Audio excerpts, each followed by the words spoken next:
মুন্সিগঞ্জ সদরের আটপাড়া এলাকা হতে প্রায় 1,50,00,000 টাকা মূল্যের কোষ্টি পাথরের মূর্তি সহ ইদ্রিস চোকদার ও আনোয়ার হোসেন নামে দুইজনকে গ্রেফতার করেছে র্যাব 10।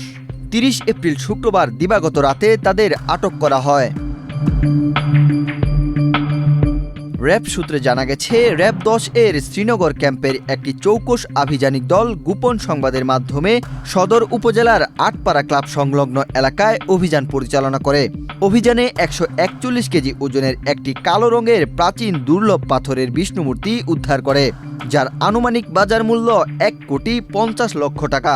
এক্সট্রিম মশার কয়েল প্ল্যান্ট ফাইবার দিয়ে তৈরি, তাই সহজে ভাঙে না, সুগন্ধিযুক্ত ও নিরবিচ্ছিন্নভাবে জ্বলে। ডেঙ্গু, চিকুনগুনিয়া বাহি সহ যে কোনো মশার বিরুদ্ধে দেয় এক্সট্রিম সুরক্ষা।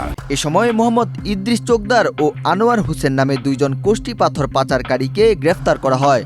উদ্ধারকৃত কোষ্টি পাথরের বিষ্ণু মূর্তিটির দৈর্ঘ্য আনুমানিক 50 ইঞ্চি এবং প্রস্থ আনুমানিক 24 ইঞ্চি।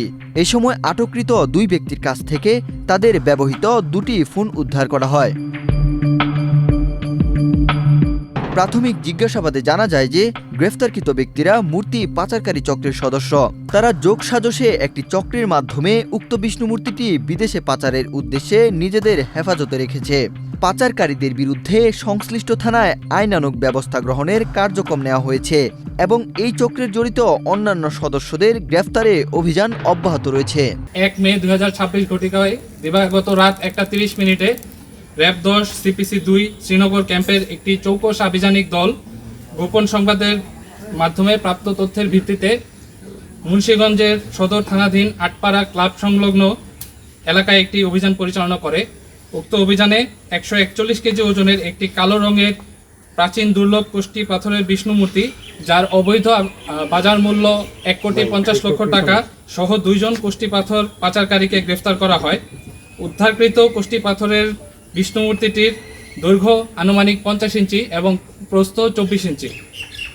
গ্রেফতারকৃত ব্যক্তিদের নাম: মোহাম্মদ ইদ্রিস চোকদার, পিতা মৃত আজাহার চোকদার, সাং লক্ষ্মীপুর ফকিরা, থানা কালকিনি, জেলা মাদারীপুর, এবং দ্বিতীয় মোহাম্মদ আনোয়ার হোসেন, পিতা মৃত জালাল হোসেন, সাং সোনারং, থানা টুঙ্গিবাড়ি, জেলা মুন্সিগঞ্জ বলে জানা যায়।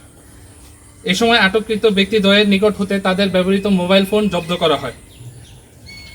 প্রাথমিক জিজ্ঞাসাবাদে জানা যায় যে গ্রেফতারকৃত ব্যক্তিদ্বয় মূর্তি পাচারকারী চক্রের সদস্য। তারা পরস্পর যোগসাজশে একটি চক্রের মাধ্যমে উক্ত বিষ্ণু মূর্তিটিকে বিদেশে পাচারের উদ্দেশ্যে নিজেদের হেফাজতে রেখেছিলেন। আরও জানা যায় যে কোষ্টি পাথরের হস্তনির্মিত বিভিন্ন মূর্তি তারা দীর্ঘদিন ধরে দেশের বিভিন্ন প্রান্ত থেকে সংগ্রহ করে বিদেশে পাচার করছিলেন।